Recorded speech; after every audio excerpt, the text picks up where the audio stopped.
And I'm going to close the door here so I got a little.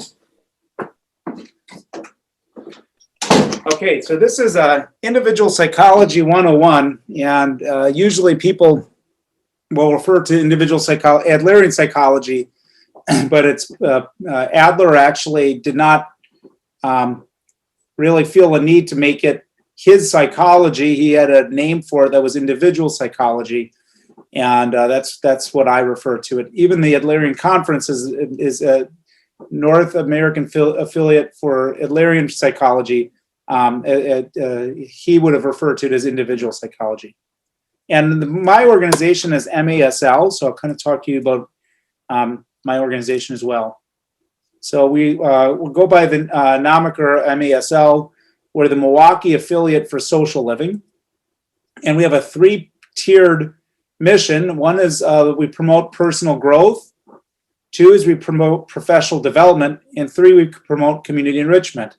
And we do have a website that's just now underway. There's a little bit that I'm working on yet, but you guys will be some of the first to see it if you go to maslcommunity.org. We do have memberships for students and for clinicians in general, so if it seems like something you want to get involved with, please hit us up.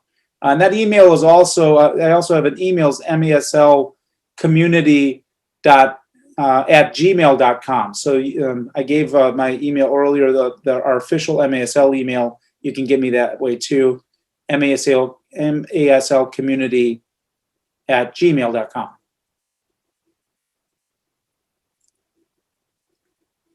And we are an affiliate of the North American Society for Adlerian Psychology, which has its conference we were just chatting about this coming month, later on this month, May 27th through 30th. I will be presenting, I think, 3, maybe 4 times, and we do need volunteers. So I was just chatting with Carrie about that. Mike, I've got a hookup for you if you want to volunteer. You can get them for free. As you know, the Pfister is a historic landmark here. We are going to be doing social distancing and masking, and we're also going to have, it's going to be a hybrid format. So you don't have to come in person. It's a reduced fee. People can also go online. If you're vaccinated and adventurous, I would say please come in person. It's for me, it's nice to be out again and to connect in person. Really cool resource that I want people to know about too is called adlerpedia.org. If you go to adlerpedia.org, it's basically a holding house of all things Adlerian. There are definitions and concepts that you can search, but there's also tons of live videos and demonstrations of Adlerian psychology. So it's definitely something to check out. It's a work of the Adler University and Jay Kolker there. So today we'll be sharing the work of Alfred Adler, who lived from 1870 to 1937. Here he is striking a compelling pose. Adler was big on movement. So you notice the title of this year's conference, Social Justice, Community Healing Through Movement, seems to suggest this. Adler's psychology is really directed at getting people moving and overcoming obstacles and challenges. Over the past year, COVID, I myself have been able to appreciate again the role of movement as I've shifted into a lot of masked walking sessions with clients who had been both literally and figuratively stuck over this past year.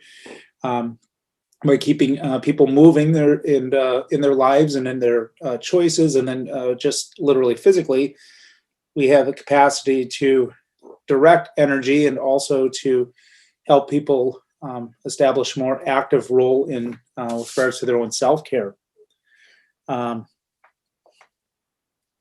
The focus on social justice and movement also highlights the idea of a social movement and the way that society addresses concerns through collective action again, and movement. Adler has all these really great quotes. He wasn't a fabulous writer, but the books that he has, I'll be kind of sharing some of them today, are all loaded with great stuff. He was a really great speaker, and this is one of my favorite quotes of his. In the entire history of mankind, you will find no isolated persons. The development of mankind was possible only because mankind was a community. So as community-based clinicians, Alfred Adler is recognized as the first community psychologist. We're going to look at his early theory, and then we're going to get into kind of application of new stuff. I apologize, I didn't have an outline here. I usually like to give that. And we're going to get into looking at how the current model of treatment in the DSM, we're going to look at how that applies to Adlerian psychology, and then we're going to end with techniques and some practices. I won't be able to demonstrate any, but I'll describe them today to kind of get people aware of how this is applied. But his early theory was looking largely at biological aspects of human behavior, and he looked at organ inferiority. Adler was fascinated by the fact that people like Beethoven, who had hearing problems, had this insatiable urge and tendency to go into the auditory world and could create music even when not able to hear. And this related back to what we talked about later on is compensation and overcompensation, is that when we experience a physical setback, we'll find ways psychologically to overcome it. And sometimes we end up compensating in the very area where the deficit is. So people who have hearing problems may actually become really focused and interested in music and sound production and so forth. Beethoven is a living example of that. Adler's theory, like many of his contemporaries, kind of changed. He was in tension all the time with Freud, who was at one time a real close ally, and then they became kind of separated over time. And one of the things that Freud was really big on was looking at drives, and he saw these drives inside of us as kind of animalistic urges. Well, Adler took that drives theory, but he kind of approached it in a different way. And he looked at drives as things, as humans being attracted to things outside in the environment. So he looked at ways that we can, our ecology would work to kind of direct our attentions and our energies. And he looked at different sensory drives that we have, and that at times they would converge. And he started looking at drives then as something that kind of converged with one another and satisfied themselves out in the environment. Later on, he used the term aggressive drive, which is something that later in Freud's thinking, he also used. By then, actually, Adler abandoned it. But he looked at little things that we can see in our actions sometimes that are reminiscent of aggression. Babies crying and biting, kids wrestling or fidgeting at times can be a sign of some hostility or aggression. At least that's how Adler was seeing it earlier. And then he also looked at how aggression is displayed in sports, thirst for dominance, race struggles, and nationalism, that our aggression gets displaced in those arenas. He had an entirely socially oriented psychology, as you'll see through our work here. And one of the things that he felt that humans need was a need for affection. He thought that the confluence of our drives were actually seeking for touch, being cared for, being listened to, and that it pervades our conscious and unconscious behavior. We're seeking out always social embeddedness and contact.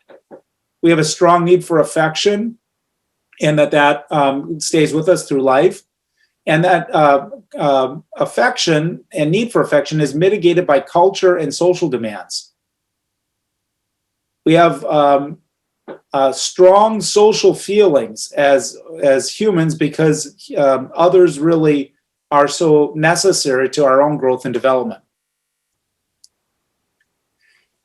So Adler was also the inventor of the inferiority feelings. If people know about like the Napoleon complex and so forth, inferiority feelings actually, I've been presenting here recently in some lectures. Inferiority feelings were actually paramount in the Brown versus Board of Education determination that overturned separate but equal in the classrooms. And is done through the work of husband and wife, Mamie, and I'm forgetting husband's name, the Clarks. It'll give me later on. But their work was actually derived from Adler's inferiority feelings. And basically what he was looking at is that as humans and as children, we experience a sense of smallness earlier on in life, and we can carry that throughout life.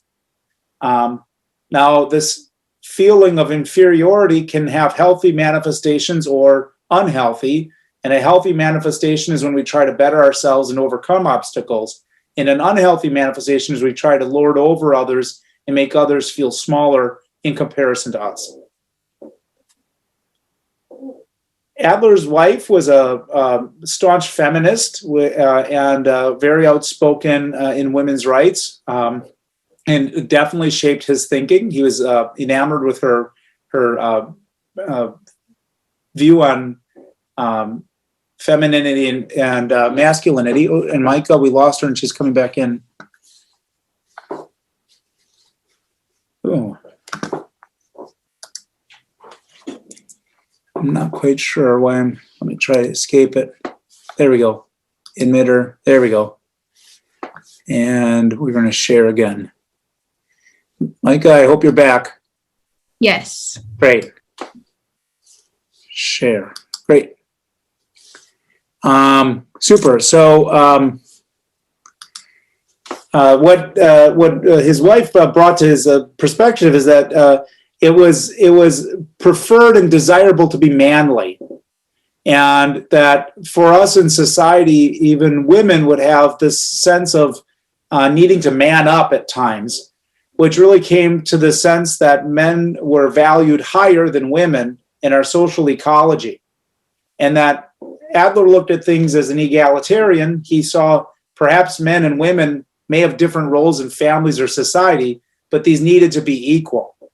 And he had this term, sexual hermaphroditism, which is kind of a funny thing, term now, hearing it. But the basic idea is that we aren't inside of ourselves genetically male or female, that these are kind of social constructs, and that we have aspects of both that we kind of carry with us. We have guiding lines in terms of how we see mother and father and male and female, and we all relate to those. So in a sense, that's a part of all of us and a social construct.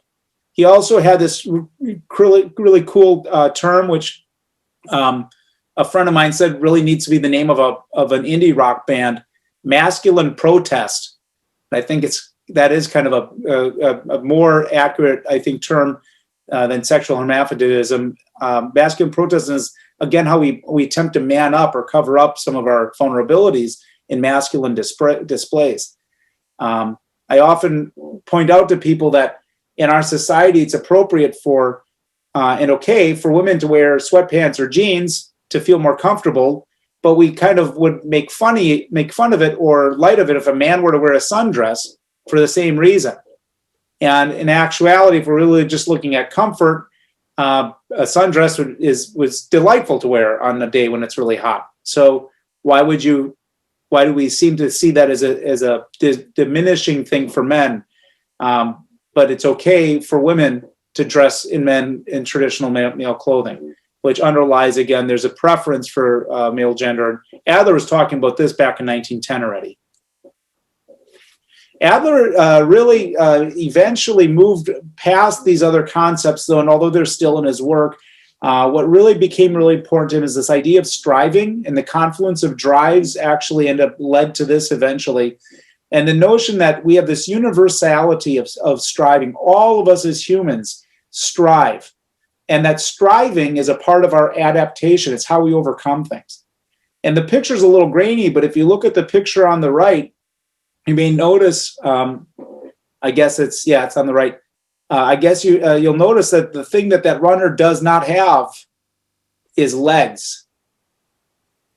And humans have this capacity to overcome even physical things that would be, make it impossible for us, seem impossible to ever run again. We have the capacity to keep going, and that we've got this drive inside of us that we want to encourage in psychology and in mental health. We want to direct people to adapt and to be active and striving. And when there's a will, there's a way. Adler saw really two generic ways of striving could happen in the individual that were, either healthy or unhealthy. He saw this idea of striving for perfection, and not in the sense of being perfectionistic, but trying always to be better, trying always to better ourselves, to be the perfect person onto others, to be the perfect person onto society, or the striving for personal power and superiority. And some of us just want to be better than everyone else. And it doesn't really matter if we have faults, as long as our faults are on top of the other people's faults. We want to end up on top. And through it all, he came up with this beautiful concept we'll be talking about throughout the day, social interest. And social interest is a term we're going to have to unpack in several slides. But at one point, he said the best way of describing it is to see with the eyes of another, to hear with the ears of another, to feel with the heart of another. For the time being, this seems to me an admissible definition for what we call social interest. And he actually took that quote from a writer. I can't quite remember who said that originally, but Adler was an avid reader and interested in the humanities. Okay, so the term in German is GEMEINSCHAFTSGEFÜHL. So this is my attempt at Adlerian humor. Social interest is really a term that we can't completely say. And the term, it means something like concern about others, interest in the interests of others, or community feeling. And these two words are both really important aspects of Gemeinschaftsgefühl. Gemeinschaftsgefühl at times means that I feel at one with my community and others, in the circle of humanity, connected. But it also means I have values and perceptions that I move on, that I act on individually, that I'm guided by this connected feeling to others, even when others aren't around. And I'm working constantly in service of the needs of others. Social interest has components that have to do with cooperation and the opportunity for us to each have a different role in the big scheme of things. Social interest has some biological implications, and that we, as humans, we need to care for our children, and it's necessary for society to be watching out for the most vulnerable. And biologically, then social interest aligns with evolution. And even a metaphysical aspect where beyond life and beyond time, social interest is perhaps embedded in all major religions and faith beliefs that place the needs of others and service of others as a life priority. Social interest can be described as an evaluative attitude. When we say it is a feeling, we are certainly justified in doing so, but it is more than a feeling. It is an evaluative attitude towards life. It's the attitude that we take in assessing all things that are done and whether or not these are things that we want to support or things that we need to stand up against. All right, I'm shifting gears a bit, and there's this really cool term also that I feel is important for us, basic level of understanding individual psychology, phenomenology. And this has to do with the fact that a phenomena seems to, whatever we experience seems to reaffirm itself in some way. And as humans, we enter the world not as it is, but as we see it, as we perceive it. So we have our sensory apparatus. Our eyes are conducted in a certain way. Our noses are created in a certain way. Our tongues and our taste and our ears and our tactile, all taking in information. And we create really a version of the world that we subjectively experience. And that version of the world has been edited and has been designed through our early life experience.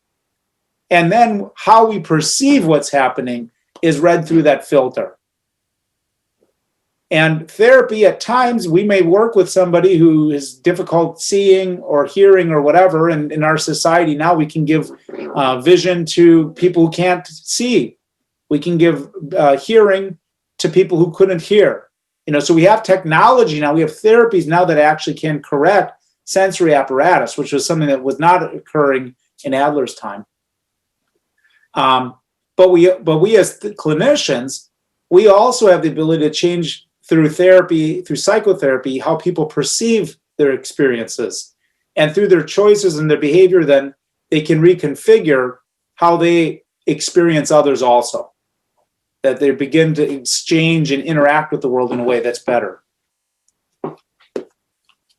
Adlerian psychology really is based on, to some extent, what Adler referred to as the creative self. Now, I'm going to add to this to clarify is that Adler was what we'd call a soft determinist. He didn't think that the will existed like we can just will ourselves into some sort of better space.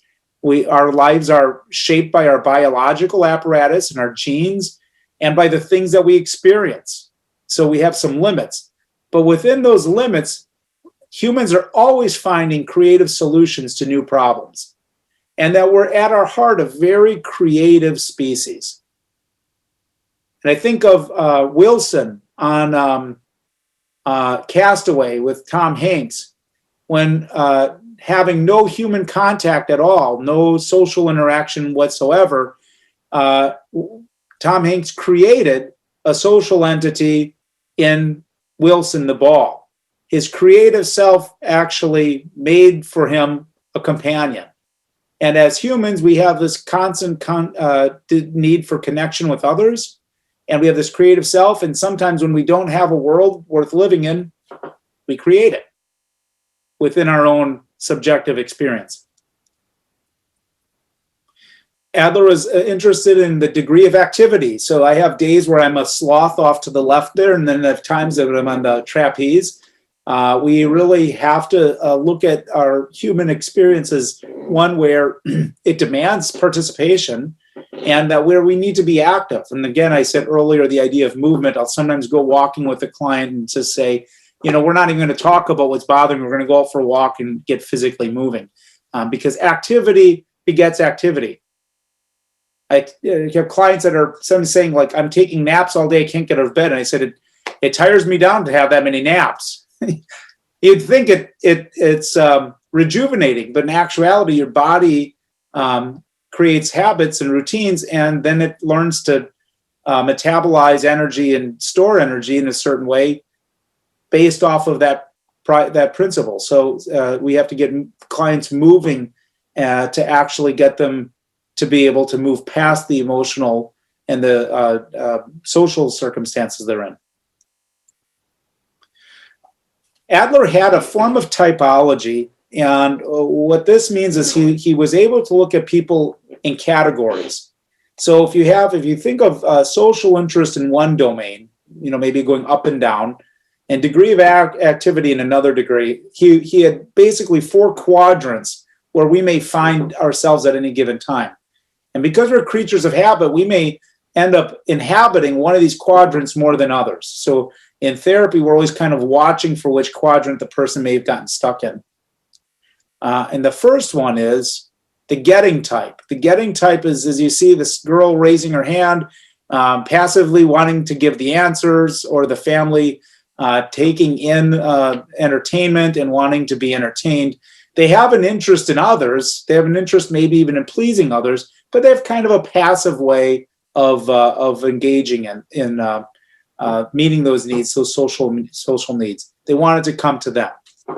Then we have the avoiding type, and the avoiding type has low social interest. They're not necessarily interested in being around people. They don't want to be social, and they have a low activity level. You know, leave me alone. I'm just going to find my own corner of the world, and I want to be there.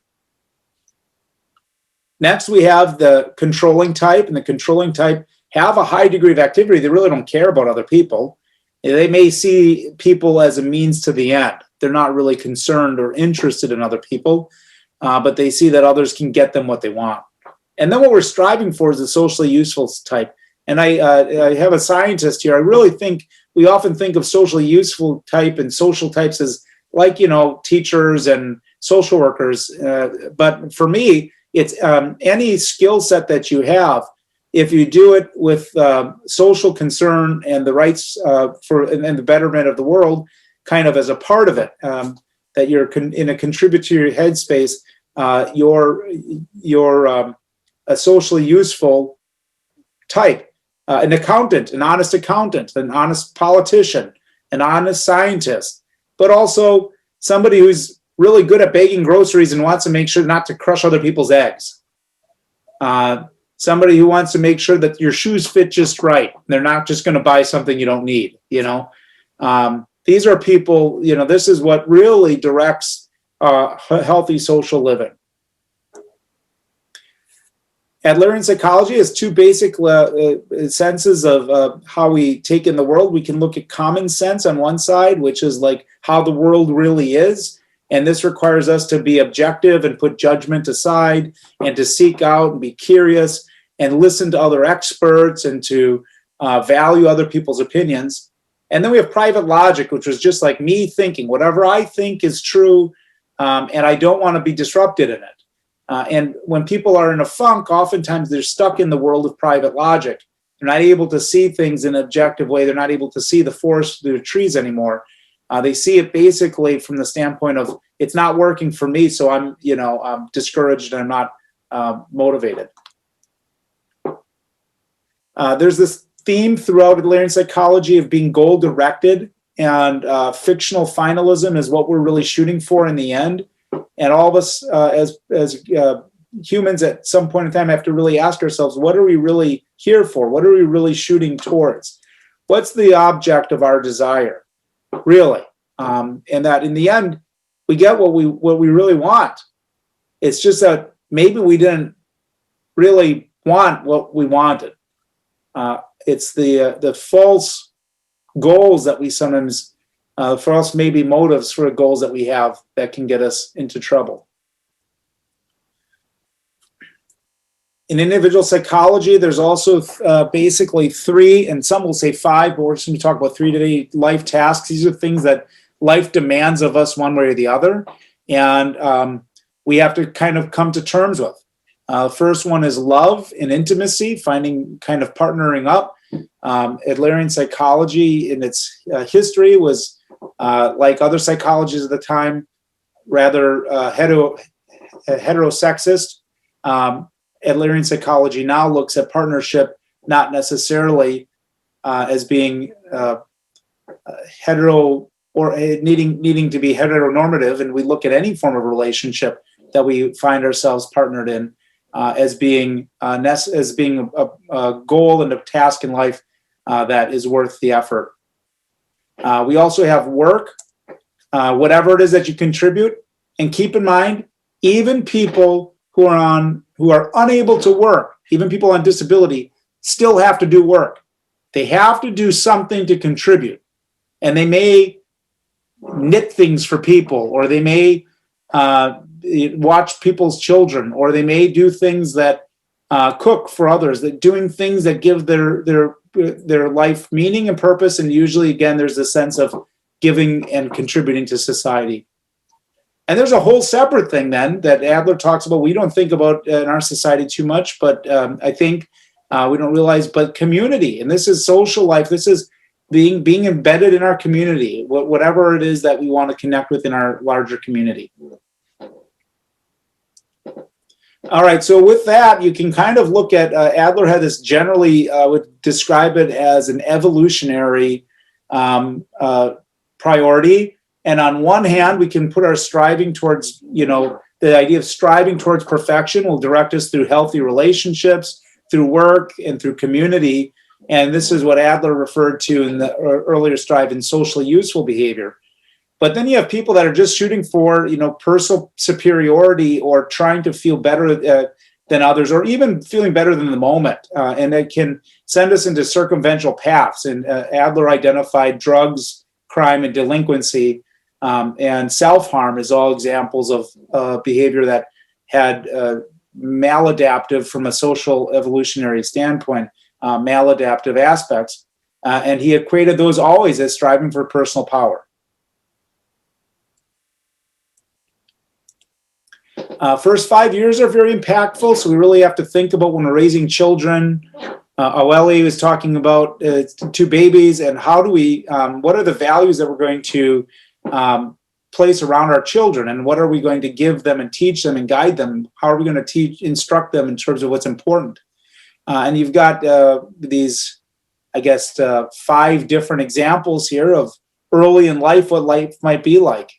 You have the child made to be a bodybuilder at the age of whatever, 4 or 5 there, and probably not looking very natural and having all sorts of perspectives about what I need to do that are kind of ingrained in him at that early age. You have a child here who's laying in a bed with guns and money out in front of him, and also stuffed animals. So there's certainly a sense that somebody's trying to care for him, but yet who knows what's going around that child and what those first few years are like. We have two parents here with a child in the middle of them being cared for and loved. We've got a young girl here who's made to look like a woman and already wearing makeup and maybe expected to look and experience life in a way that's not developmentally where she's at, like the young man. And then we have a mother here spending some special time with her daughter and giving some attention. So just imagining, the first 5 years of life, what are the messages that we got from the world, and what is it that we were designed to be at that young age? There's this really cool term called family constellation. And family constellation is like the stars in the sky. A constellation directs us through life. We know what's north, we know what's south by the constellation in the sky. And Adler saw us relative to our family members in childbirth, our earliest childhoods, earliest families. And that could be a biological family or an adopted family, or it could be kind of a blending of the both. But we saw ourselves relative to those other individuals. And throughout life, we kind of know who we are and how we are in relation to those individuals. And if something happens to them or we lose a family member, they're not lost inside of us, and our birth order or our orientation or role in the family starts shaping how we engage in contact with others later on. So in some ways, it was like a constellation where we could look up and it would guide us through life, what direction to go. But it's also a constellation in the sense that you were one of the stars in there, and you only know yourself relative to the others. And if you think about it, nobody's in the same constellation. You're born into a different constellation than any of your siblings were, because by the time your star was there, their star at one point their constellation didn't involve you, and it had to evolve for you to be in it. Your spot in that constellation changed the whole constellation. And that's a real pinnacle view on Adlerian psychology, where people will say, well, genetically you're the same person, or similar people because you had the same parents. And in terms of environment, you're in the same home. So why are the two of you, why is one of you an artist and why is one of you a scientist? Well, it's because within the constellation, we define ourselves in relation to one another. So if you're the funny one, then I have to be the serious one. So the family environment actually puts us sometimes in contention with one another as we try to find harmony. Adler had this term called lifestyle, not to be confused with personality. Lifestyle is dynamic and is changing. Personality looks more at static traits in general. And lifestyle is how we ordain ourselves to be in the world. And lifestyle is we think of it as a little bit more malleable, although it's hard to change, than personality. Lifestyle really comes down to the goals that we end up with in life and things we're shooting for. And soft determinism, from an Adlerian standpoint, has to do with the goals that you're shooting for. So if you're trying to be superior over others always, you're going to find yourself in constant conflict with others. But if you can realign your values or the way you're looking at things, if you can, through psychotherapy or self-work or whatever, strive for something healthier. I want to just be the best version of me that I can within the parameters of your biology and your temperament and your traits. You can do something different with the traits that you're given when you realign your values and your focus in life. Lifestyle is always changing. It's our way of creating ourself in a way. It's also somewhat replicated through behavior. And it's something that our lifestyle is actually projected out in everything we see, in nature and in social interactions that we have with others. Our lifestyle is that filter, is that way of experiencing things. Like I say to my clients, everywhere you go, there you are. Early recollections are the psychological and emotional lines that we have in our head back to our childhood. And we carry certain little recollections with us because they tell us about how we are and who we are in the world around us. There's some really good books from Adlerian psychology and early recollections. If those of you maybe at coming to the conference, you'll even be able to sit in on a couple of the presentations where we'll do live early recollection collection with a volunteer there. And it's fascinating how much information we can get from how people share their earliest experiences. And in fact, one of the things that Adlerian psychologists like to do is collect recollections from famous, notable people. And you'll often notice that in the tiniest interactions that people had early in childhood or how they share that now, it reveals something about themselves. Now, the other thing to know about memory in general and early recollections in particular is that it's a creation that's happening currently. These are not really pictures from before. We remember and recall them by habit, and we maintain those throughout life, but our recollections can change, and the tone of them can change based on what's happening in our life right now. And memories always serve a purpose during a time of uncertainty to help us remember what the world is like and how to get through it. So our memories can change from time to time based on where we're at with our own current life and what's going on in our circumstances. You never remember happy moments at a time when you're grieving, or it's hard to remember them.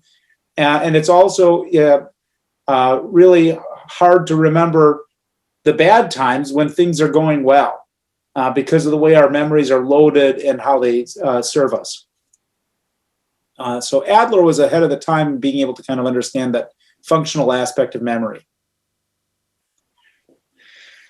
All right, and then I'm going to leave you to share a little bit of this. The idea is field of inquiry, and Adlerian psychology gets its views somewhere, like where are we getting these perspectives from? Where are we getting our thinking from? And this is introduced by a man named Bob Powers, who is recently just passed away in the last few years, but had a big contributor in individual psychology.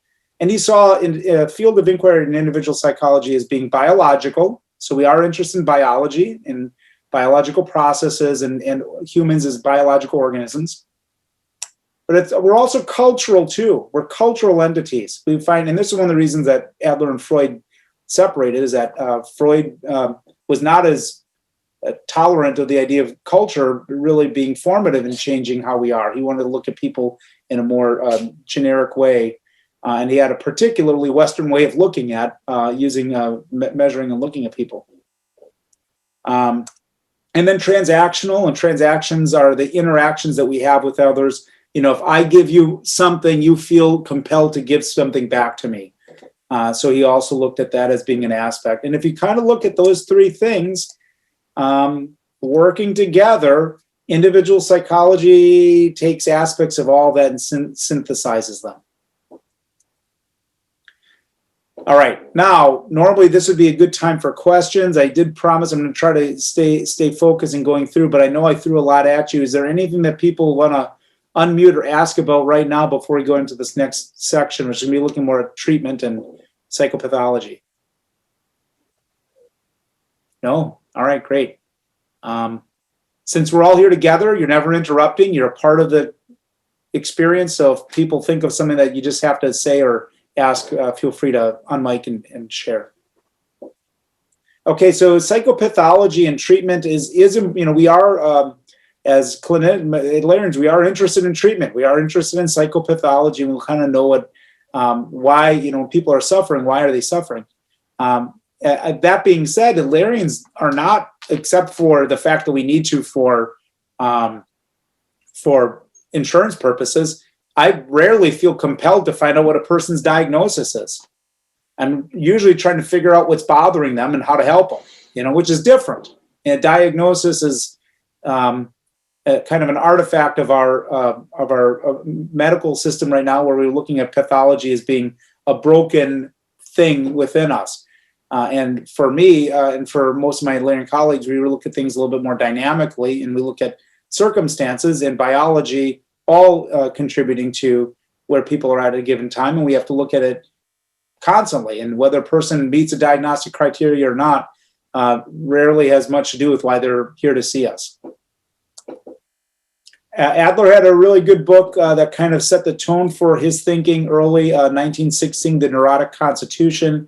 It is a good read. It's certainly, it's encrypted in the time that it is written, but I would almost say delightfully so. There's part of it that I really kind of enjoy. I like reading old stuff, though, and understanding it kind of from a modern day.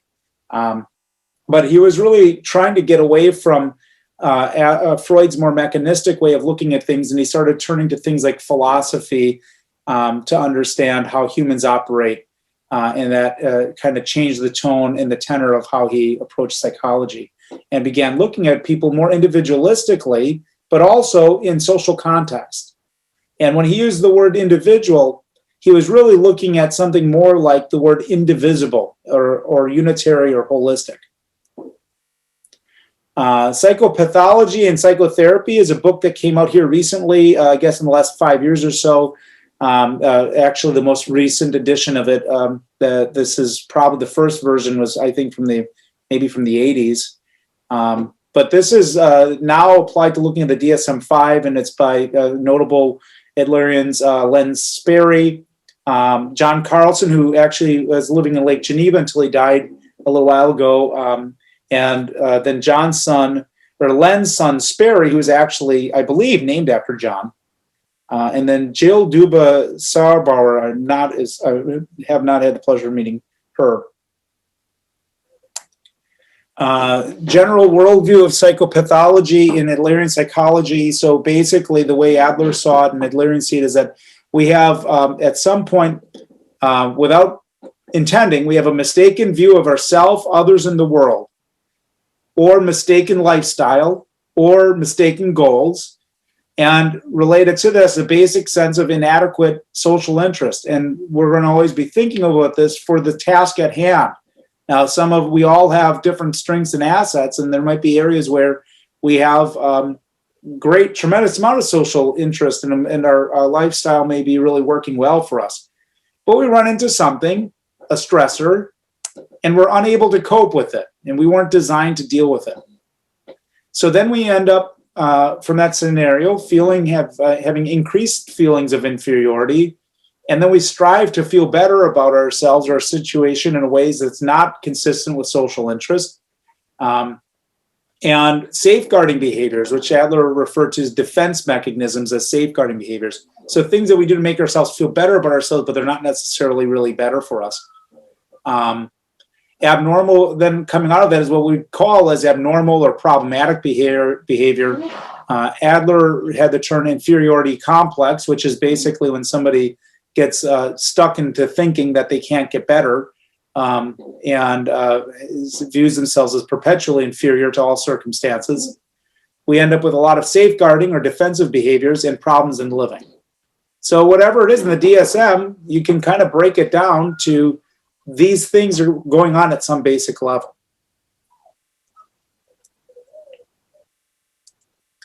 Adler had a system that was very parallel to the DSM-5. DSM-5 looks at clinical conditions, personality disorders, medical conditions, psychosocial stressors, and global assessment of functioning as ways of kind of checking in on people. Adler, instead of calling it a clinical condition, he talked about it as an arrangement. And he really saw it as something that was manifest and created in the individual with adaptive purpose, but it was not adaptive in the end, and they got stuck on it. So he looked at it as almost as, and because he was socially oriented, he saw it always as there's a social note for this. You know, the person who is depressed or anxious could only be understood, their anxiety could always be understood in social context. Rather than personality disorder, though, we looked at lifestyle, how our goals and so forth can get us sometimes into trouble.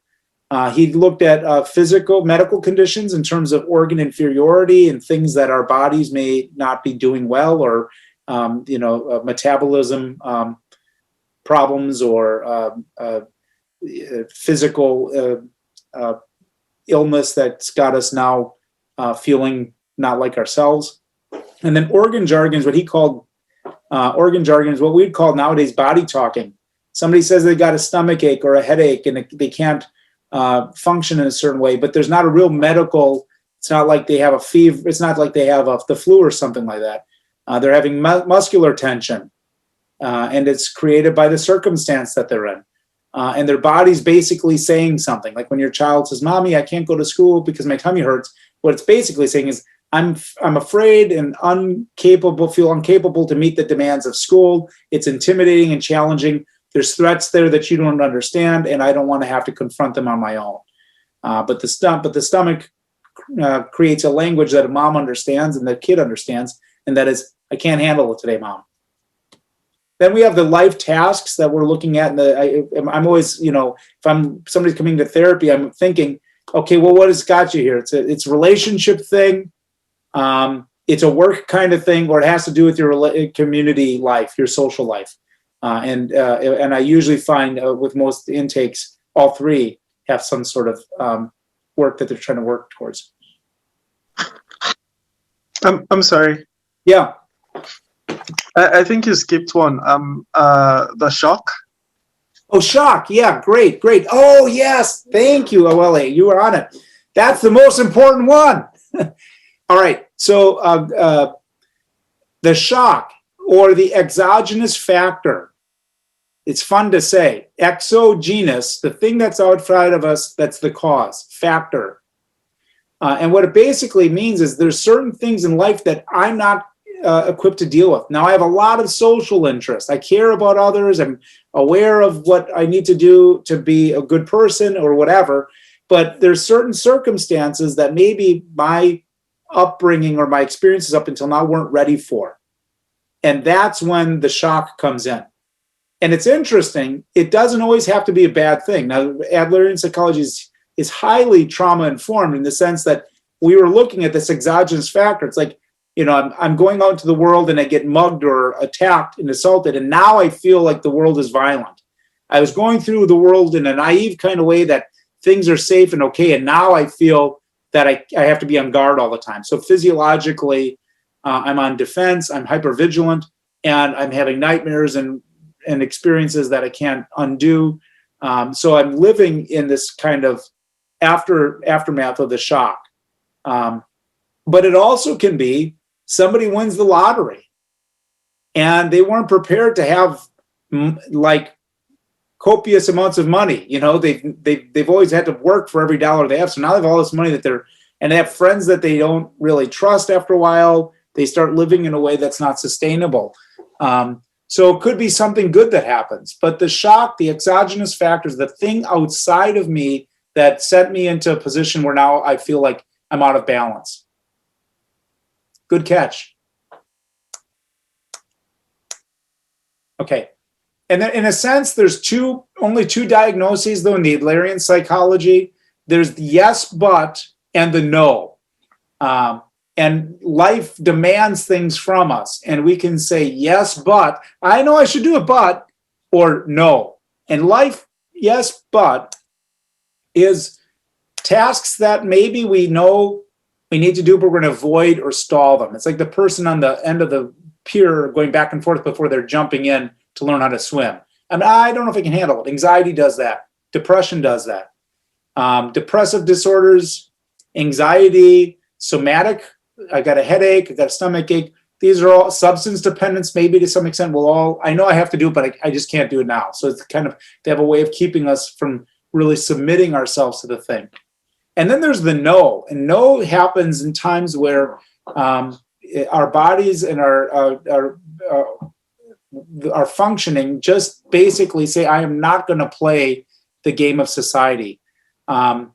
We may revert to life expectations. We may have a godlike sense of superiority. I'm better than all of this. People who have a psychotic break will often talk about themselves as if they're operating in God's interest or whatever. But it's really a way of, like I said earlier, like Wilson and Tom Hanks, I'm just going to create my own reality here, and I'm not going to participate in the world around me.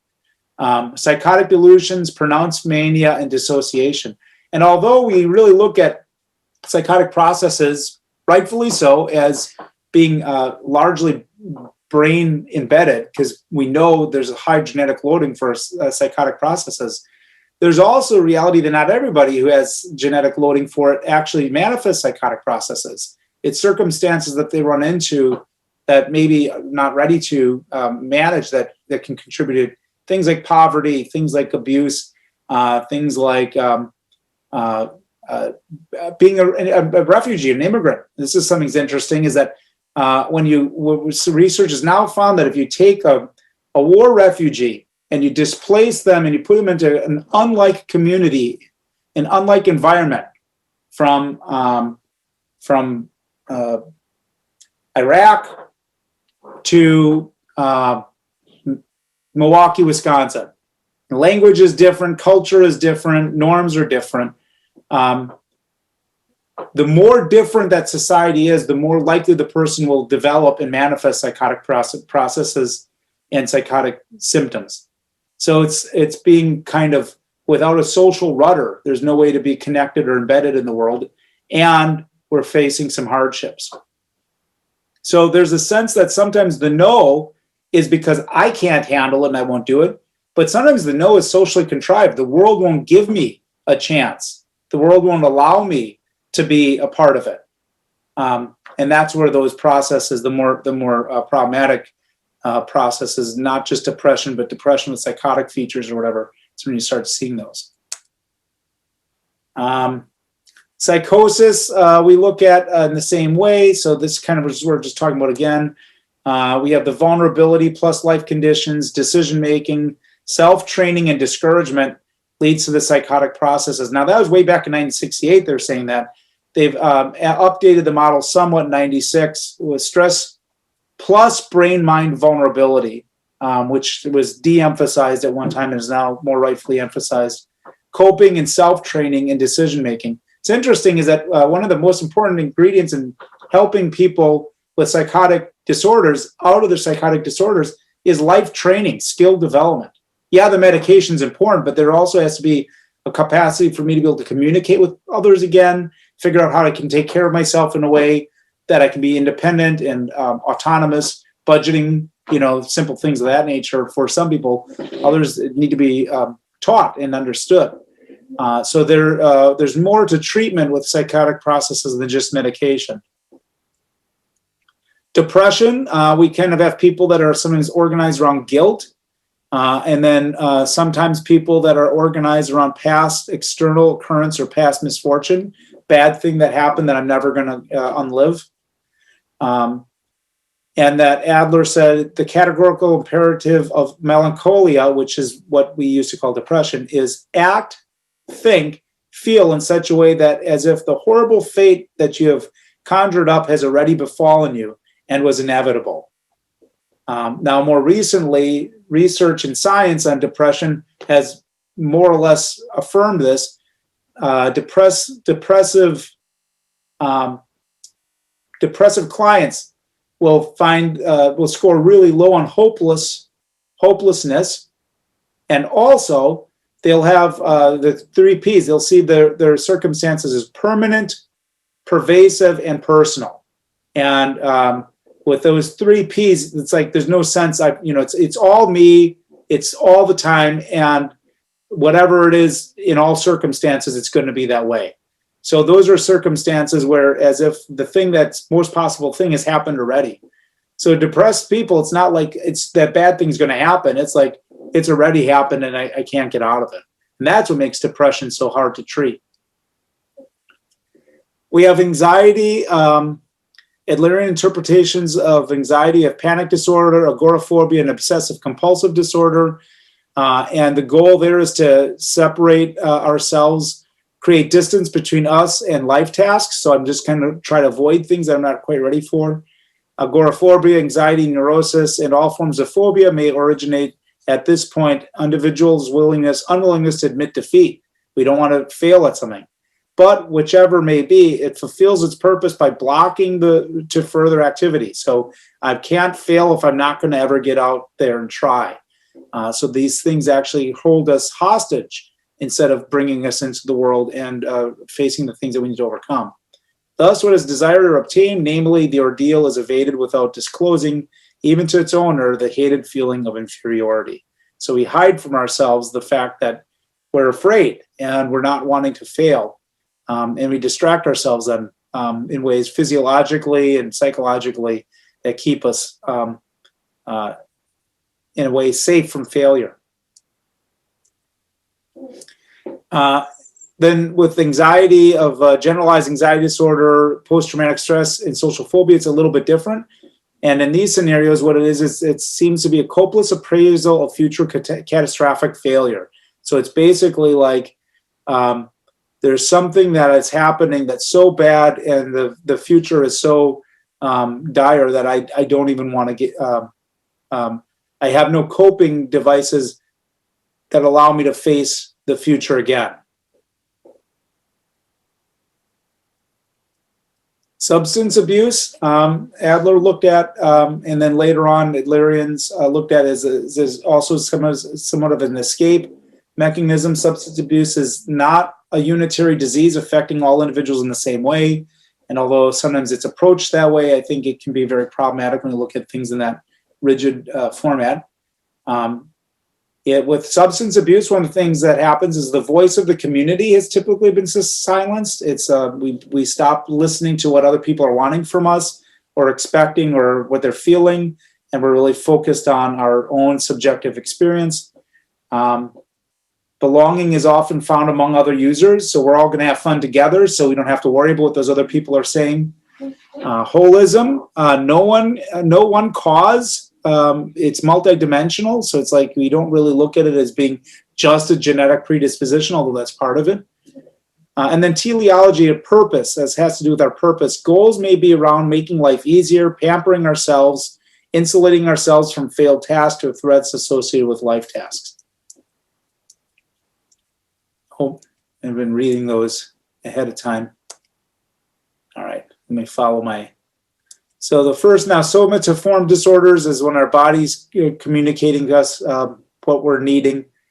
We have psychological factors affecting physical condition, and that would be when we have like an actual organic pathology, and that might be you're actually sick and your body's needing to heal or recover, and at times our psychological experience can literally cause us to become physically sick. You've probably been familiar with resilience, work on resilience. Did you know the first studies on resilience was done in the 1970s? Was actually done using the flu, exposing people to the flu virus. And what's interesting is that there were some people who were exposed to the flu virus and some people that weren't. All people are exposed to the flu virus. Some people got sick and some people didn't. And what they found was personality correlates. that differ the two. So the early personality correlates we look at that coincide with resilience, and we think of that usually psychologically, actually has to do with medical illness. So there's this thing where stress, when we're under stress, we can become more susceptible to illness. Physical illness we're talking about, and psychological circumstances contributing to that. But then we have what's called somatization disorder or conversion disorders, and that is organic symptoms without organic pathology. So I've got a headache, or I went blind in one eye, or something of that nature, and it's like there isn't a medical reason for this. There's not a neurological reason for it. Something's happening, the individual's experiencing some sort of distress, and it's manifesting in this way. And then we have hypochondriasis. There's no organic pathology or organic symptoms. And that is, people believe themselves to be sick, although they really don't have any of the symptoms. The thing that's common in all of these is the person is within a sick or impaired role. So no matter what, it's like they're coming and seeking help, but they may be with an actual medical condition.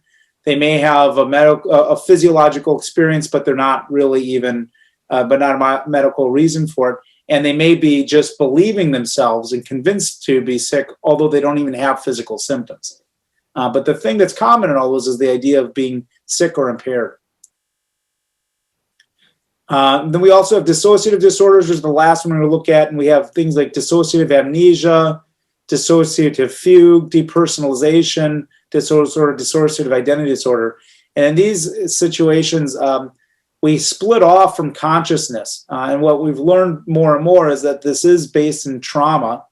Things that happen, we can psychologically distance ourselves from those experiences in different ways. And that causes problems for many. Okay, I'm realizing we're at a time. We're at 7:12, and I'm realizing that people are watching the time. You need to go. We are recording this and I can share it, but I'm going to keep going, and I'm glad to have you here, because now we're getting to the point of what does Adlerian psychology do about all this stuff. First thing is Adler was the first big psychologist to have a self-help book, and he wrote this book that I've got probably still here. Yep, I do. What Life Could Mean to You. And it really was looking at psychological application of things like how to live within social interest, how to be active, and how to overcome problems. And he actually has, unlike other psychotherapies, which really look at how do you not be sick, Adler actually looked at how do you be healthy, how do you live in a way that's psychologically healthy. It's a little different.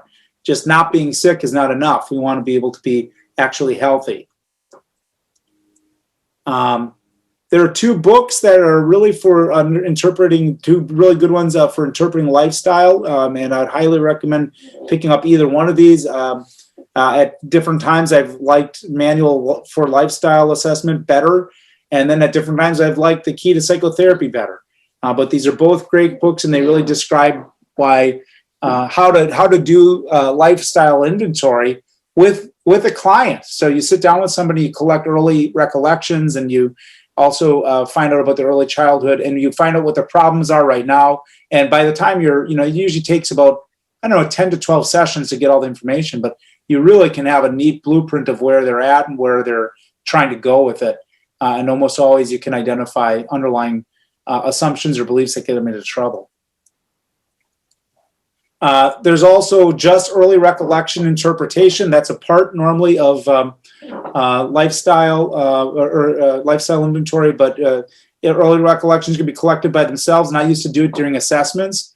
And you get people to kind of share with you in detail, like it's a movie, what happened. Tell me give me 10 memories from before you were 8. I try to get them young.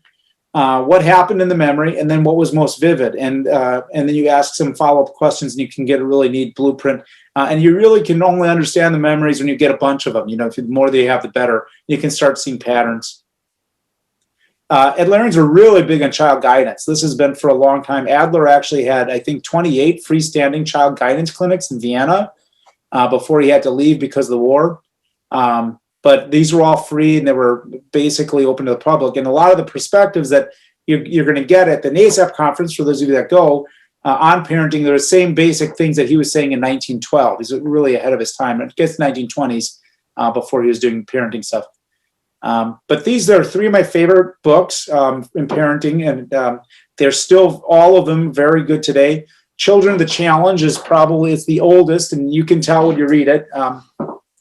It's I think, a little, at times it can be kind of heavy-handed, and language can seem, I think, a little harsh sometimes. But the message is there, sentiment is there for sure, and the strategies are all well outlined. And then more recently, we had Positive Discipline, which was first written in the 80s. Jane Nelson is going to be at the conference. So she's 80 years old now, and still goes out, actually has been into China most recently to share these perspectives. And then the most kind of recent voice in parenting in the Alverno community is Alison Schaefer. So Rudolf Dreikers wrote Children the Challenge. Jane Nelson is Positive Discipline, and then Alison Schaefer. And Alison Schaefer was, for the Huffington Post, she's the parenting expert for a while, and she's gone on to something else, and I can't remember, but it's she's just fun, and I hope Alison's going to be there.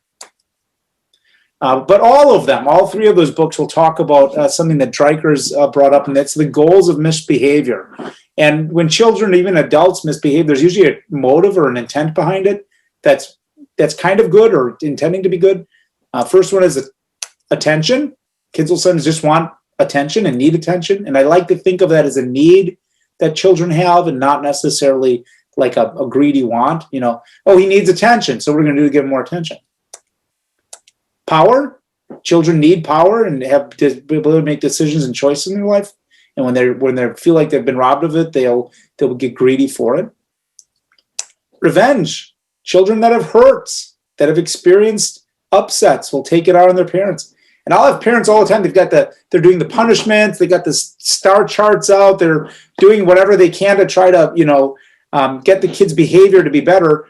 But what they seem to be, unable to acknowledge is that this kid's angry with you or hurt about something. And if you can identify the right motive in the moment, it can change instantaneously how the discipline or the parenting transaction goes. I'm thinking you're hurt right now. I know I'm fighting. I want to be angry at you, but I'm wondering maybe there's something else going on. Maybe you're feeling hurt. Maybe something I did hurt you. And then you can have a kid who's really angry one moment, now break down into tears the next, because you're able to identify what the goal really was. And a lot of times we like to think it's attention. Oh, he's just trying to get attention. So that's one of the most common things parents will say. Oh, he's just trying to get attention. But oftentimes, if it's persistent enough, and if and your feelings will tell you too. Like if it's attention, you're a little annoyed. But if you're feeling angry, it's often power. And if you're feeling hurt, it's often revenge. And the last one, it's really hard to undo. Display of inadequacy. Sometimes, and I think this is a latter thought of Dreikers. Sometimes kids are just trying to show you, I can't do it. Look how inept I am. And each one of these has different solutions. You can't apply the same solutions to all of them. You have to kind of understand what the goal is. One way that we address family issues is through family meetings. That was very much an Adlerian thing. We sit down, we talk. My family's just started having them again here recently. And we talk about what we're going to do. And sometimes it's just making plans and stuff. There's always a compliments component. You want to begin with positives. You want to identify what concerns are, and then you get the kids to help out. And it's fascinating is that kids will often give harsher punishments for things than what the parents would. It's just fascinating. And they'll do them then. It's just because it's like a democratic kind of thing. Like, well, I had a say in it. I said I have to take the video game away if I misused it, and I did it. So now that goes up, and it's something can be really easy when you have the right approach in a meeting. There's also the 4 C's, which are really important to know for Adlerian parenting. You want to be able to connect with your child. You want to work in a way that makes your child feel capable. You want the child to feel like they count. And this one we forget about a lot, and this is so important. We need children to have courage. We want children to have that sense that I can confront things and I'm going to try. And if you have these four C's, you've got these 4 things, you got the 4 C's. You've got the building blocks of kind of what the kid's going to need to be successful then through life. When we consult, this is something that I wanted to share before. We're just about done. We got a couple techniques we're going to share. But this is real important. This is something I'd be happy to kind of go over in greater depth in the future.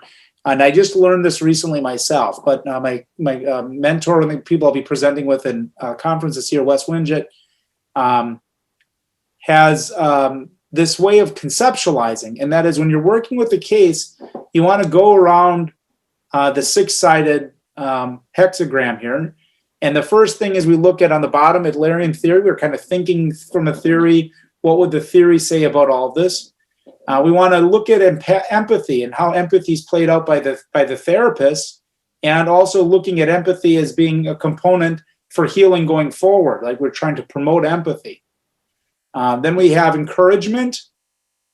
Encouragement is very big. It's actually bestowing courage upon others is what it means. And it's when you identify things that are going well and you put it into words. And it's not the same as praise. Praise is, oh, you look so nice, or you've done something, or you look so nice, or you got a good grade and I'm happy. Encouragement is, I can see that you really care about your appearance because you put a lot of work into, dolling yourself up. It's encouragement's more focused on valuing why the person's doing it, putting language to it, and affirming their own values. And then you have ethics, which you have to look at all the time. At Adlerian psychology, that's where common sense versus private logic comes in. You really have to look at laws and how our practice, the ACA, American Counseling Association, the American Psychological Association have ethics that help us be better clinicians. We need to apply that every case. Education is the idea that we can teach as therapists. That's part of what we do. And what are the things that maybe this person needs to know, or where might their education be a benefit? If somebody that's got a doctorate in social work, it's going to need a different kind of therapist than one who doesn't. And then equality. For all things we do as Adlerians, you have to make sure that we really are serving in a position of equality. Yeah, I have skills and training that are bestowed upon me that allow me to be a therapist or a psychologist, but that doesn't make me more important or better than you. And I have to really look at how equality plays out in our relationship with the clients, but also how does equality play out in the life of our clients? Are they living in a world of access? Do they have resources? Are they treated in a way with empathy and concern from the world around them? Do they live equality in their day-to-day life? All right, now we're going to go finally into techniques. So we've got, I think, 4 of them that I'm going to share with you today. You've maybe heard of these before. The first one sounds disgusting, but it really isn't. Spitting in the soup. Spitting in the soup is what we do as clinicians when we can accurately identify what the motive is for a person's behavior. When we can accurately identify it. And you do it within the context of a supportive, constructive, therapeutic relationship. We don't minimize or diminish people. It almost seems as if the thing that you may be wanting more than anything in this life is for people to be able to listen to you and to do what you're telling them. And if that's accurate, if that's what the client is really about, the client will recognize that and they'll have a response like, that's it, that's it. And then you say, well, but that's not always going to work. And sometimes that gets you in trouble. And sometimes people get upset about it, But the idea is to get to that point. And then what's interesting is like soup that you spit in.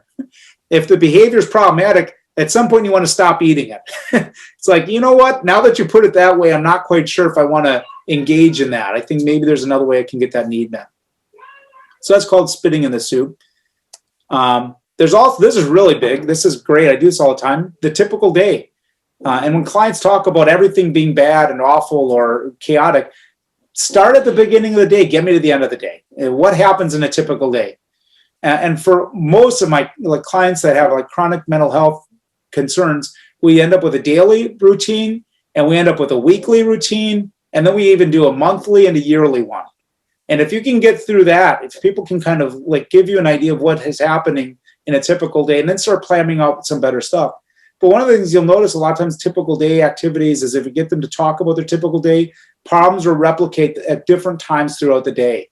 That that maybe the problems that are happening with the family in the morning are similar to the types of problems they're having at nighttime. Or I have a client right now, we were just delighted to realize that he gets anxious at night. Yeah, why is it at night? You know, it's kind of like, well, that's weird. You know, it's like it's only happening at night. You know, that's kind of cool. And sometimes with aging people, they have what's called sundowning, which is depression or confusion in the evening. So you just say it's just sundowning. You know, not even depressed anymore. Is sundowning. So it's like finding rhythms can help us understand how to prepare for it. And by the time people, you don't have to tell them to do something different. Once they see what the pattern is, they go, oh, okay, you know, I can do that different. The magic question, which is used big in solution-oriented approach. What would be different tomorrow if by magic the problem went away tonight in your sleep? And what Adler used that for is to separate out medical causality from psychological causality. I asked this question. I've worked for a long time period with refugees, and when we started asking refugees this, it was fascinating because they had depression and anxiety and all sorts of things that are impacting upon their life, or physical. Sometimes there's physical things that were really maybe psychological in nature. And I said, well, if this problem were to go away tomorrow, what could you do? Well, I could stand up and turn around. Okay. If this problem were to go tomorrow, what would you be able to do? I would finally be a real American, accepted for who I am and loved and be a part of society. You know, so whatever that is, it really tells me that what the person's struggling with isn't just a, you know, problem with their torso. It's a problem with their being in the world of others. And how do we, you know, how I can get maybe a physical therapist to help you stand up, but how do we get somebody to be feeling like they are a part of the society? How do we get somebody to feel part of the world without some level of psychotherapy and without some level of advocacy?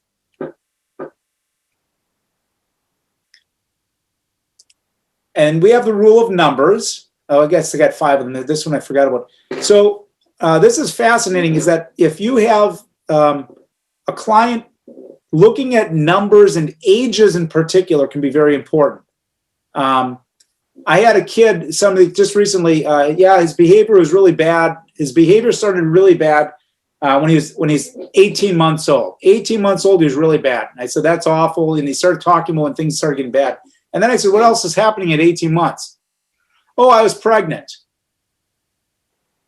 You know, easy to miss as a parent, perhaps, because you're thinking of this, I'm pregnant, I'm excited about the baby coming, we have to paint the room, and I'm not thinking about what this means to this 18-year-old who's having a crisis because he's going to be dethroned. Another way this happens is middle-aged woman becomes depressed at 50, doesn't have motivation, doesn't want to go on, has no idea what's happening, why it's happening, just doesn't feel like she's herself anymore. And then as you look at the age 50, and you talk about the family and the history a little bit, my mom died when she was 50. I've got no blueprint after 50, you know? So by looking at numbers, ages in particular, but numbers, and anniversaries are easy, you know, oh, I got a client just told me yesterday, tomorrow is going to be the anniversary of their marriage, and the husband died, and that's what sent this person into depression. So tomorrow's gonna be rough, you know, but knowing those numbers, the years of numbers is a neat little trick we kind of watch for. And then finally, that idea of the exogenous factor we talked about earlier, the exo, beyond us, genus, cause. When did this start? And if you just tell people, you know, when did the problem begin? When did things start? When is it the headaches began? When did the nosebleeds begin? When did this problem begin? When people can identify that, oftentimes there's a stress or a circumstance that's changed. And a lot of times for kids, it's going to school can be the exogenous factor. For adults, it's losing a spouse or losing a job. Sometimes, though, like I said, it could be even coming across an inheritance or something that changes things for people. But you're looking for the thing that's outside of this. Because what's interesting is that people, they don't want to talk about themselves. You kind of want to blame the situation anyway. So if we can identify the thing that caused it, people are going to talk about it. You know, you were mistreated, a bad thing happened. This shouldn't have happened to you. And they'll open up about that. But if they feel like it was them that's broken, that's sometimes hard for a suffering person to acknowledge. So you find the thing that's outside of them, and that's what we start talking about. And then we learn about themselves reflected through that light. All right. You guys were great. Questions, comments, anything that people may have right now that you want clarification on, or things that you may want to share from our time together? I just have a question. If you've read all those books behind you, you know what? I've because of Zoom, I've been stuck here. I would say this is about maybe 40% vanity here, because I would have I get an inkling for a book that I wanted to read, and then I end up with them. And I also, maybe it's a little bit of a hoarder thing because I don't get rid of books also. That being said, I have read most of them, and I've read most of them too. So, in fact, I got the stack right here of my Adlerian books that I just did for the thing, and they add up. right? Yeah, they are, and I wish you could see more, because for me, I'm not just interested in psychology. For me, it's like you've got to cover the whole gambit. So read history, read literature, read poetry. Find things that are interesting about the human experience. That's what's going to make you a good therapist. And I have even more records. I love music. And over the years, I've actually I've got a big stack of CDs in my car. I've got a couple clients, we do driving sessions, and my clients will make mixed CDs for our rides. And it's awesome. But what's really cool, it's like, I understand why this song is important to you. I understand why this artist is important to you. I mean, I'm understanding so much information because I have an interest in music, and I keep my interest in music. I keep listening. I keep buying. It's a hobby for me, but it's a way of connecting with people in ways that people wouldn't expect. Right. Oh, you are into that, or about that. And that as you've got a big ear for things, you start realizing that the human harmony, you can hear it in everything, jazz or hip hop or country. It's all, it's all the human experience. You have to learn how to hear it and empathize with it. And then you can talk in the same way if you've got a book or something that you've read and somebody else has read it. Oh, right. Definitely. Great question, Carrie. I had one quick question. You mentioned history, like you read history books too, and I kind of, especially because the community part of therapy is really important to me. Are there any history books you would recommend? Can you hold on one second? Because I'm reading one right now. Let me get it. Awesome.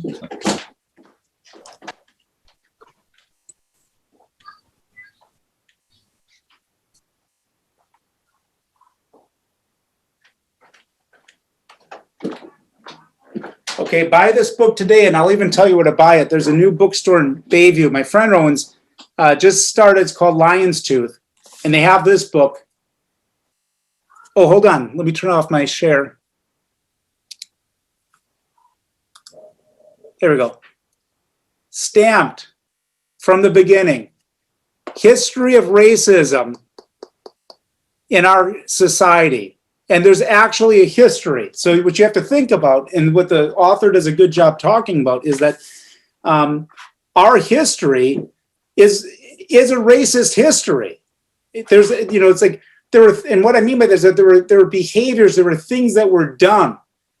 Racism was an action first, and it became an attitude second. Incredibly powerful book, and I'm just 2 chapters into it. I guess no, I shouldn't say it. It's a little bit more than that, but. It's fascinating because he takes it through historical figures, and the whole history is in there. And then and this is just by chance, I was reading this one because I had been reading this beforehand. The history of Frederick Douglass is also really good.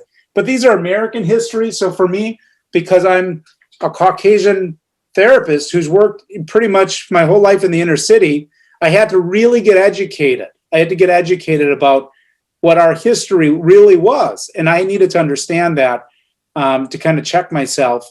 So that was, there's part of it. But I'd also say any, and I really mean that, any history book, anything that gives factual account of things that happened before. I read a lot of books about music history, for instance, but you understand so much by understanding the things that happened in music history. There's America's stories also in that. Global history too is very important. It's like, no, okay, so now I'm working with families across the sea, so now I've got to learn about Judaism or whatever, so it's like stuff that I don't know about it, so then I'll read about it. So history is very important. And I'd say try to stay, war is important, but I think we focus too much on that. There's a lot of war books and wars, history of Civil War or whatever. There's usually some more interesting accounts of that same stuff that's less focused on, what kind of tanks they used or whatever. Awesome. Thank you. Cool. Anything else? Guys, I'm so glad you're actually asking real questions here. I have one question. For the rule of numbers, the technique you talked about, is there like a particular framework you use for it, or is it just free flowing? It's more or less free flowing, and I guess what I'm getting with that is that you're always looking for how people as an individual make sense of their age and their current stage in life. So it's free flowing in a sense, and it's also very cultural, because we think in our culture about birthdays. That's not a thing everywhere, but it might be like in some cultures when I have gray hair, it might be the point in time, the point in time when I can no longer work in the field, whatever it is, so there's a, I guess the key what you're really looking for is how there are certain rhythms, and in our Western society, lots of times that's encrypted in numbers, and you just pay attention to that. It's really chilling, actually. My one of my mentors said, what time, I was talking about my childhood, and I've talked to him a lot about this stuff, and I said, he said, how old, you said your dad used to work at a factory, and then he ended up leaving and doing his own business. How old was he? And I was like, oh, I don't know. He must have been about 37 or so. And I was around 37 at the time. He goes, it's interesting that you're starting a new job now. I was like, what? And the same dynamics that were in my dad's life, I had echoed. It was fascinating. He was thrown out at 17, but my family had to move when I was 17, and I chose to stay behind. He and I were both living on our own at 17. He and I are both the second born left-handed son in the family with a male on top of us. We both ended up working for private practice, for private family-oriented business, and then went out on our own. But there are all these different things that just kind of lined up in terms of our age, and it was like, well, why did that happen? Because unconsciously, my father was my blueprint for a lot of things, and it wasn't always clear to me, how much I looked up to him. So there's a sense of when people notice that there's certain rhythms that happen cross-generational, it's important. And clients really resonate with that if you can pick up on those things. And you say, it's interesting that this is happening at a time when this was happening. It also re-scripts the whole conversation, because the client thought it was all about them. And now when they start realizing, okay, this is something, I'm living out a heritage here. My life started before I was born, generations before. And whatever is going on right now in my life is an echo of the lives before. So I have to have the opportunity. It's not a curse to be a member of a family or a history, but you have the opportunity to take responsibility now for how I'm going to end the story. How am I going to change it? And that's something that people are really, I think, eager to hear. Anything else, guys? I just want to add one more thing. Like, the more you talked about it and the more you describe it, the more it seems to me like, because I was actually thinking it kind of sounds like something that maybe like a genogram would help with. Yep. And I mentioned it because, we've had some done in class, and one of the themes I identified from one of them was death. Yeah, so yes. At a particular age range. Yeah, so I just feel like, that's why I thought of it. Oh, Ellie, you're absolutely right. In fact, we had Adlerians, you'll notice is if you come to conferences, the idea that we're very big on Adler, we're talking about it a lot, but there's also the sense of we're really keen on when we find other people that are interested in this. And 2 years ago, we had at our conference, I forget her name, I've got that book too, that's one I haven't read, the Genogram Lady, I'm going to remember it later on. but she was our main presenter, and it was like so fascinating to see. And that she had her own story when she went to Ireland to meet her family, do her own genogram. They all started shaking their heads, and they were not happy. And then they pulled her aside and they say, I think you should understand something. There's something wrong with your family tree. Your great-grandfather is not your great-grandfather, and that's why you moved. And it was like, all of a sudden, everything made sense. You know, it was like this piece in the family history. It didn't make it. Why were they not writing to us? Why didn't they care? Because your mom had great-grandma had an affair, you know, you guys had to leave town. So it's like that stuff that carries multiple generations. You know, why is it that we don't go to that family's house for the holiday? You know, but all of that stuff, OLE, that you want to pay attention. They want to understand that your client. And you can usually get people, most clients you can get, oh, hold on. I almost had my brother-in-law on here. Most clients you can get to see that if I'm in this history, I've got an opportunity here to do something different. You know, so it really isn't about getting people script or typecast. It's just being able to see where you are in that history. Now, anything that people have before? Yeah, I have one quick question too about the family constellation. Is that where they look at like birth order as well? Yes. Because I know that's kind of, and you know what just comes to mind is I have a client, and this with twins. You know, twins often say, "I was born 1 minute ahead of before. I'm the older one."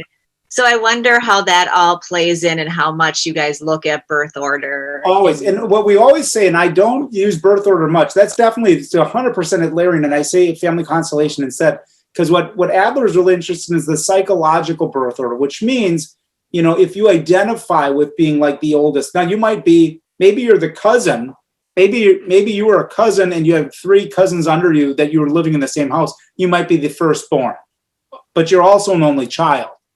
You know, so the nuances of how your birth order affects things are important. And we also know that a birth order is different than temperament. It's not biologically, it's like, so you could have a certain temperament and be the firstborn, and you maybe don't want to be the firstborn because of your temperament, you know?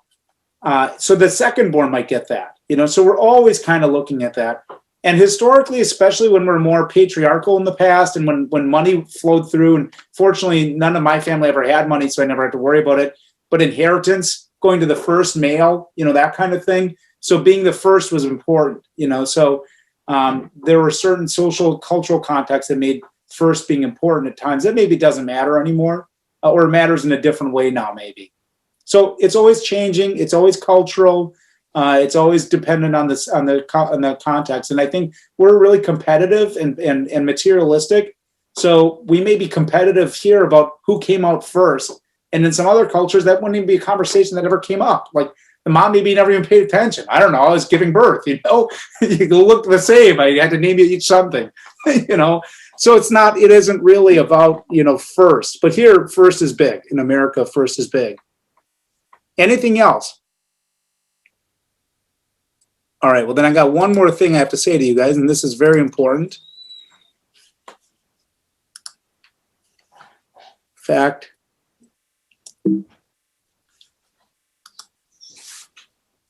I could only do it if I bring this up. Thank you. I appreciated our time together. I was not sure if I was going to show up, and it was just great to have 3 people that really wanted to be here. Hang on to my email, send me something. I'll remember all 3 of you if you send me a line, and especially if you want to come to the conference. We're looking for volunteers, but as Carrie pointed out, $100 for students isn't bad either. So you can find that, and I'll send you links or whatever you need to volunteer if you're wanting to. Thanks. Take care, and go do something that's not in front of a computer. Thank you so much. Thank you. Bye. Take care. Bye-bye. Bye.